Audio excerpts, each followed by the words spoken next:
அனைத்து தமிழ் நண்பர்கள் அனைவருக்கும் வணக்கம். நான் உங்கள் கார்த்திகேயன். ராமர்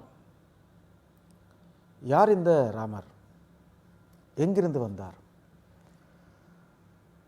மக்கள் அவரை கடவுளாகவும் தங்களின் கதாநாயகனாகவும் கொண்டாடி வருகின்றனர்.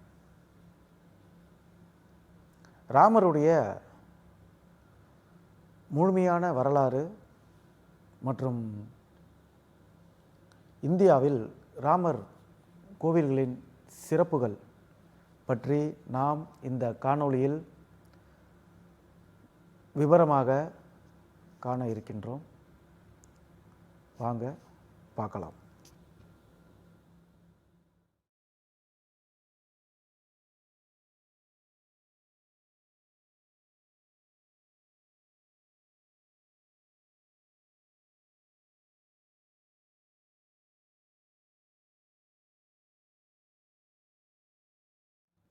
ராமர் இந்து இதிகாசங்களின்படி இந்து கடவுள் விஷ்ணுவின் 7வது அவதாரம். அயோத்தியின் அரசர் தசரதனின் 4 மகன்களில் மூத்தவர். மற்றவர்கள் லட்சுமணர், பரதன், சத்ருகுணன். பொதுவாக ராமர் 12 லட்சம் ஆண்டுகளுக்கு முன்னர் திரேதா யுகத்தில் பிறந்தார் என்று நம்பப்படுகின்றது. 4ஆம் நூற்றாண்டுகள் அளவில் வால்மீகி எனும் முனிவரால் இயற்றப்பட்டதாக கருதப்படும் இராமாயண காவியத்தின் முக்கிய கதாநாயகர் ராமர். ராமரை கடவுளாக பல கோடி இந்து சமயத்தவர்கள் நம்பிக்கை வைத்துள்ளனர். விஷ்ணுவின் அவதாரங்களுள் ஒருவராக ராமர் கருதப்படுகின்றார். ராமர் ஏகபத்தினி விரதம் கடைபிடித்தவர். தந்தை சொல்மிக்க மந்திரம் இல்லை என்று வாழ்ந்தவர். ராமன் அவதாரமாக கருதாமல் சிறப்பானவராக, அதாவது சுப்ரீம் லீடர் என சொல்பவர்களும் உண்டு. ராமர் என்ற மன்னர் இந்திய வரலாற்றில் இருந்தாரா என்பது பற்றி இன்று வரை பல ஆராய்ச்சிகளும் கருத்து வேறுபாடுகளும் இருக்கின்றன. கம்பரால் தமிழில் இயற்றப்பட்ட இராமாயணம் கம்பராமாயணம். இது சிறந்ததோர் தமிழ் இலக்கியம் ஆகும். கம்பரின் இராமாயணம் வால்மீகி இராமாயணத்திலிருந்து பல இடங்களில் வேறுபடுகின்றது. ராமர் அவதாரத்தை பற்றி காண்போம். தசரதன் என்ற அரசன் அயோத்தியை அரசாண்டு வந்தான். அவனுக்கு கோசலை, கைகேயி, சுமித்திரை என்ற 3 மனைவியர் உண்டு. எல்லா செல்வமும் இருந்தும் குழந்தை செல்வம் மட்டும் அந்த அரசருக்கு இல்லை. அதனால் தசரதன் புத்திர பேருக்கான யாகங்கள் பல செய்தான். அதன் பயனாக அவனுடைய 3 மனைவிகளும் கருவுற்றனர். தசரதனின் முதல் மனைவி கோசலை ராமனையும், 2வது மனைவி கைகேயி பரதனையும், 3வது மனைவி சுமித்திரை லக்ஷ்மணன், சத்ருகுணன் ஆகியோரை பிள்ளைகளாக பெற்றெடுத்தனர். தசரதன் தம் மக்கள் 4வரையும் குருவாகிய வசிட்டரிடம் கல்வி கற்க செய்தான். அவர்கள் 4வரும் கேள்விகளிலும் போர் பயிற்சிகளிலும் சிறந்து விளங்கினர். விஸ்வாமித்திரர் என்ற முனிவர் காட்டில் வேள்வி செய்யும்போது தாடகை முதலான அரக்கர்கள் அவர் வேள்விக்கு அடிக்கடி ரொம்ப இடையூறு செய்தார்கள். விஸ்வாமித்திரர் தசரன் நான் வேள்வி செய்யும்போது எந்த ஒரு இடையூறும் இல்லாமல் நீங்கள் தான் என்னை பாதுகாக்க வேண்டும் என்று தசரதனிடம் விஸ்வாமித்திரர் கேட்டுக்கொள்கிறார். தசரதன் விஸ்வாமித்திர முனிவரிடம், நான் என் மகன் ராமனையும் லக்ஷ்மணனையும் உங்களிடம் அனுப்பி வைக்கிறேன். நீங்கள் வேலை செய்யும்போது அரக்கர்களால் உங்களுக்கு எந்தவித இடையூறும் வராது என்று ராமரையும் லக்ஷ்மணரையும் அனுப்பி வைக்கின்றார். ராமரும் லக்ஷ்மணனும் தாடகை முதலாய அரக்கர்களை வதம் செய்து முனிவர் வேள்வியை காத்தனர். வேள்வியும் சிறந்த முறையில் முடிந்தது. வேள்வி முடிந்த பிறகு ராமரையும் லக்ஷ்மணரையும் மிதிலை நகருக்கு கூட்டிட்டு போகிறார். போகிற வழியில் கௌதம முனிவரால் சபிக்கப்பட்டு கல்லாக கிடந்த அகலிகை மீது ராமரின் திருவடிப்பட்டதால் சாபம் நீங்கி மீண்டும் உண்மை உருவிற்கு வந்தாள்.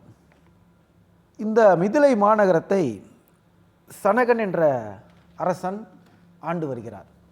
அவருக்கு சீதை என்ற ஒரு அழகான மகள் இருக்கிறாள். அப்போது அந்த சனகன் என்ற அரசர் தம்மிடம் உள்ள வில்லை வளைப்பவருக்கு சீதையை திருமணம் செய்து கொடுப்பதாக அறிவிக்கின்றார். எல்லா மன்னர்களும் அந்த வில்லை வளைக்க முயற்சி செய்கிறாங்க, ஆனால் அது முடியலை. ராமர் மட்டும் அந்த வில்லை வளைத்து மிகப்பெரிய சாதனையை பண்ணுறார். உடனே அந்த அரசர் மகிழ்ந்து தன் மகள் சீதையை ராமருக்கு திருமணம் செய்து கொடுக்கிறார். பட்டாபிஷேகம் அனைத்து ஏற்பாடுகளும் தடபுடலாக நடைபெற்று இருக்கிறது. அதற்கு நாளும் ஒரு டேட் குறித்து வச்சுருக்காங்க.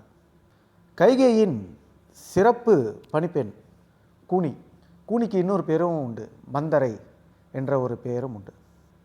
அந்த கூனி என்ன பண்ணுறாங்க, கைகேயின் மகன் பரதனுக்கு முடிசூட்ட ஆசைப்படுகின்றாங்க. அதை கைகைகிட்டையும் போயிட்டு சொல்கிறாங்க. முதல்ல கைகை இதுக்கு ஒத்துக்கலை. பிறகு எப்படியோ சொல்லி பார்க்குறாங்க. லாஸ்ட்டாக கைகை அவங்க மனசை மாற்றிக்கின்னு ஒத்துக்கிறாங்க. கைகேயி வீட்டுக்காரரிடம் சென்று நம்முடைய மகன் பரதன் நாடாளும்படியாகவும் ராமர் 14 ஆண்டு வனவாசம் செல்லும்படியாகவும் தசரதன் கிட்ட உறுதிமொழி வாங்கி கொள்கிறாங்க. உடனே தசரதனும் வேறு வழி இல்லாமல் எவ்வளோ கஷ்டப்பட்டு அந்த கைகைக்கு அவர் வாக்கு கொடுக்குறார். ராமர் தந்தை சொற்படி உடனே வனவாசம் செல்கிறார். கூடவே சீதையும் லக்ஷ்மணும் போகிறாங்க. இந்த கேள்விப்பட்ட உடனே மகாராஜா தன்னுடைய உயிரை துறக்கிறார். இதற்கிடையில் பரதன் கேகய நாட்டுக்கு சென்று வந்த உடனே நடந்தது எல்லாத்தையும் கேள்விப்பட்டு தன் தாயிடம் தனது கோபத்தை வெளிப்படுத்துகிறார். தந்தைக்குரிய இறுதி கடன்களை செய்தான். உடனே ராமரை அழைத்து வர காட்டிற்கு சென்று ராமரை கண்டு வணங்கினான். ராமர்கிட்ட நீங்கள் திரும்ப நாட்டுக்கே நாடாளும்படி கேட்டுக்கிறார். அப்போது ராமர் தந்தை சொற்படி 14 ஆண்டு கழித்து வருவதாகவும் அதுவரை பரதனை நாட்டை ஆளும்படி ராமர் கூறினார். பரதன் ராமரின் பாதுகைகளை பெற்று அரச பிரதிநிதியாக ஆட்சி புரிகிறார். இப்படி ராமர் காட்டில் வனவாசம் செய்யும்போது இலங்கையை ஆண்டு வந்த ராவணன் தங்கை சூர்பனகை என்பவள் காட்டில் வாழும் ராமன் லக்ஷ்மணன் ஆகிய 2 பேருமே பார்க்குறாங்க.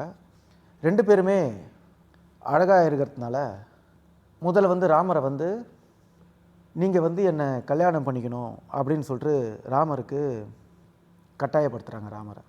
ராமர் முடியாதுன்னு சொல்லவே பிறகு ராமருடைய தம்பி லக்ஷ்மணன் அவரையும் நீங்கள் என்னை கல்யாணம் பண்ணிக்கணும்னு சொல்லிட்டு கட்டாயப்படுத்துகிறாங்க. அப்போது லக்ஷ்மணன் கோபம் கொண்டு சூர்பனகையோடைய மூக்கை அறுத்து எறிகிறான். சூர்பனகை அழுது கொண்டு ராவனிடம் சென்று நடந்த செய்திகள் அனைத்தையும் சொல்லாமல், ராமன் மனைவி சீதையை உனக்காக தூக்கி வர முயன்றேன், அவன் தம்பி லக்ஷ்மணன் என்னை அசிங்கப்படுத்தி விட்டான் என்று கூறி அழுகிறாள்.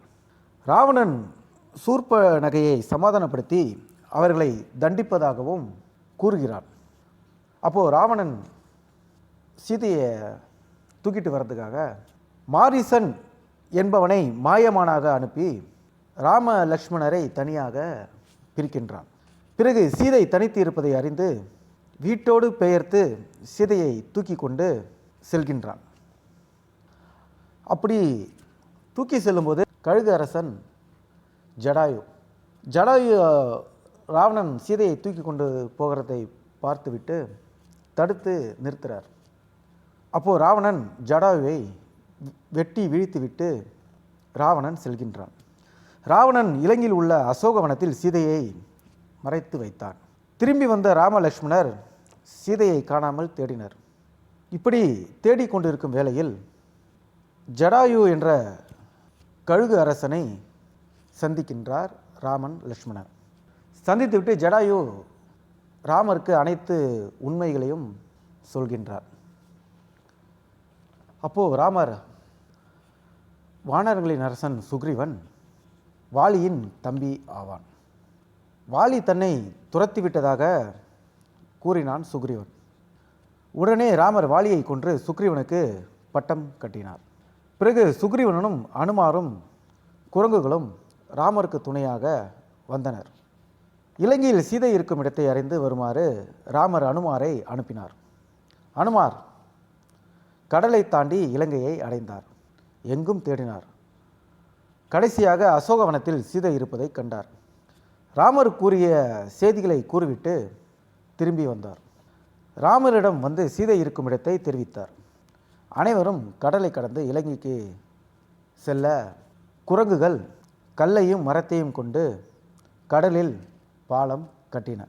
அந்த பாலத்தின் வழியாக அனைவரும் கடலை கடந்து இலங்கைக்கு சென்றனர்.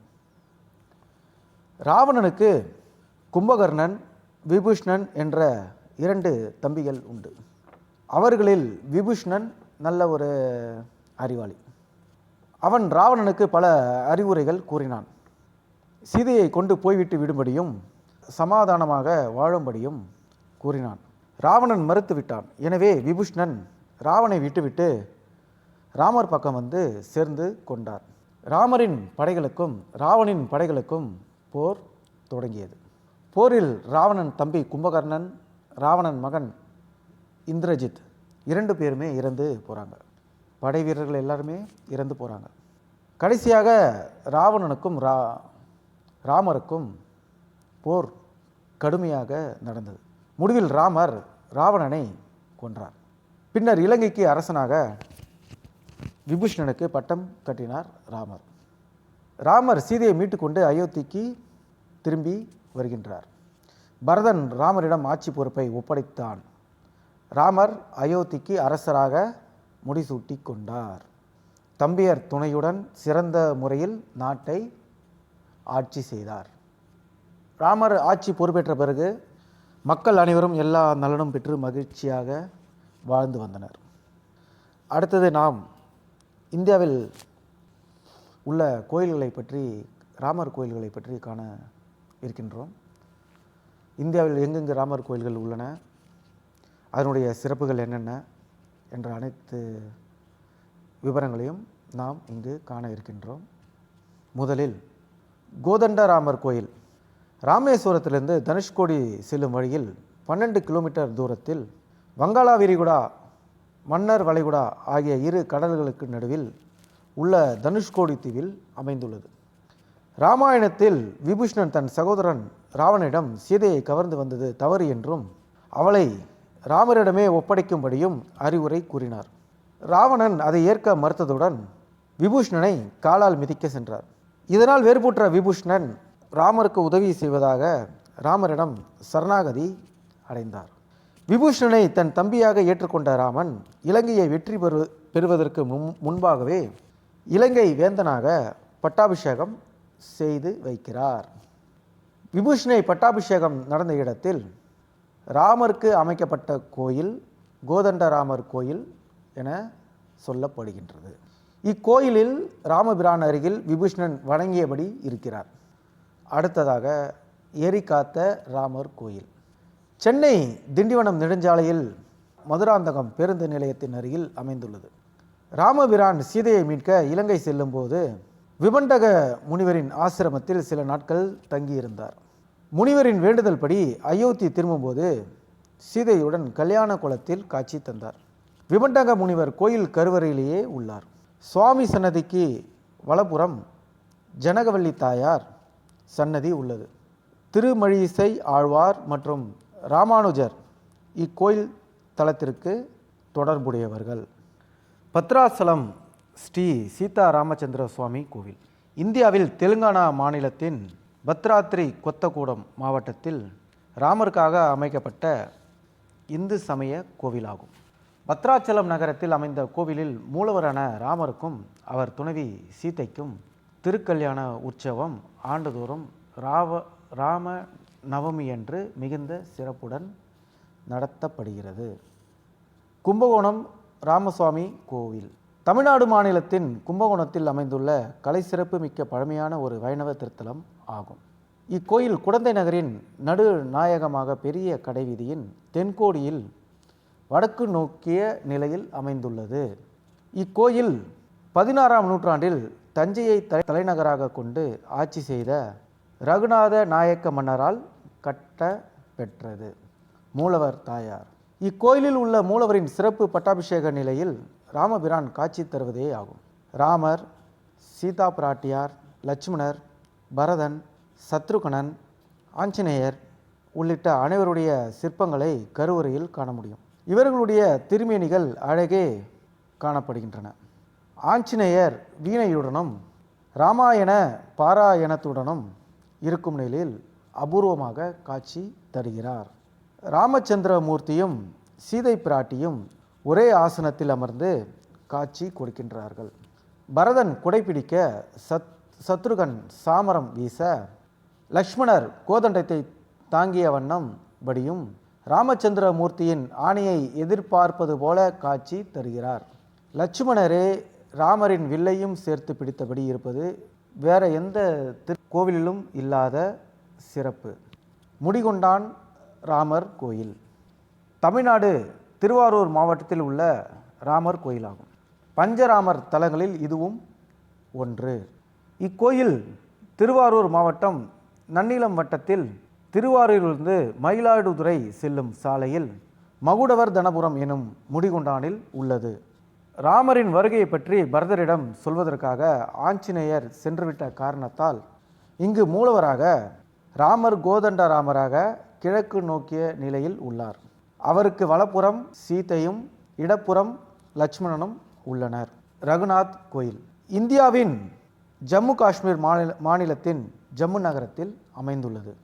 இந்த கோயில் 7 சன்னதிகள் கொண்டது. 7 சன்னதிகளுக்கும் தனித்தனி கோபுர விமானங்கள் உள்ளது.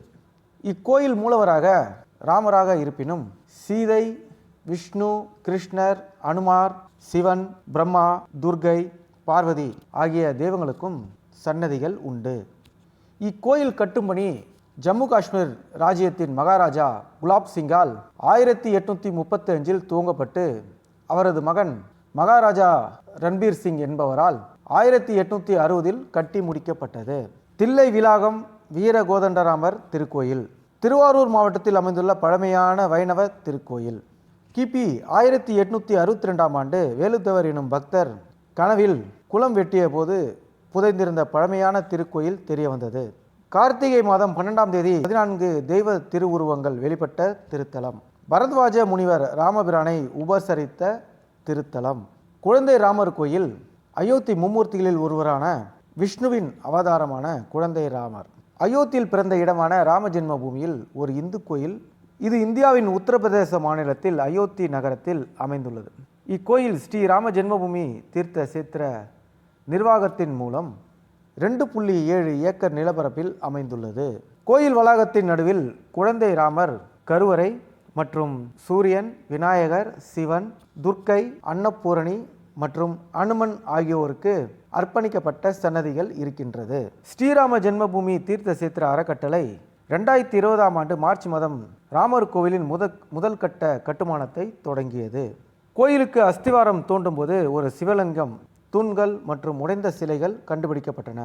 ராஜஸ்தான் மாநிலத்தின் பரத்பூர் மாவட்டத்தில் உள்ள பன்சி கிராமத்தின் மலையை குடைந்து 6000 கன அடி மணக்கற்களை கொண்டு கட்டுமான பணிகள் நடந்து முடிந்தது. 30 ஆண்டுகளுக்கு முன்பு நாட்டின் பல்வேறு பகுதிகளில் இருந்து பல மொழிகளில் ஸ்ரீராமர் பெயர் பொறிக்கப்பட்ட 200,000க்கும் மேற்பட்ட செங்கற்கள் அடித்தளத்தில் பயன்படுத்தப்பட்டன. கோயிலை உருவாக்க பாரம்பரிய நுட்பங்கள் பயன்படுத்தப்பட்டன. பூகம்பம் போன்ற இயற்கை பேரிடர்களை தாங்கும் அளவுக்கு அது வலுவாக இருக்கும் என்பது உறுதி செய்யப்பட்டுள்ளது. இந்த கோவிலில் சிமெண்ட், இரும்பு இல்லாமல் கட்டியிருப்பது தனி சிறப்பு. கல் இணைப்புகளை செப்பு தகடுகள் மூலம் கட்டி இருக்கிறார்கள். இந்த கோவில் கும்பாபிஷேகம் கடந்த 22 ஜனவரி 2024 அன்று வெகு விமர்சையாக நடைபெற்றது. நன்றி.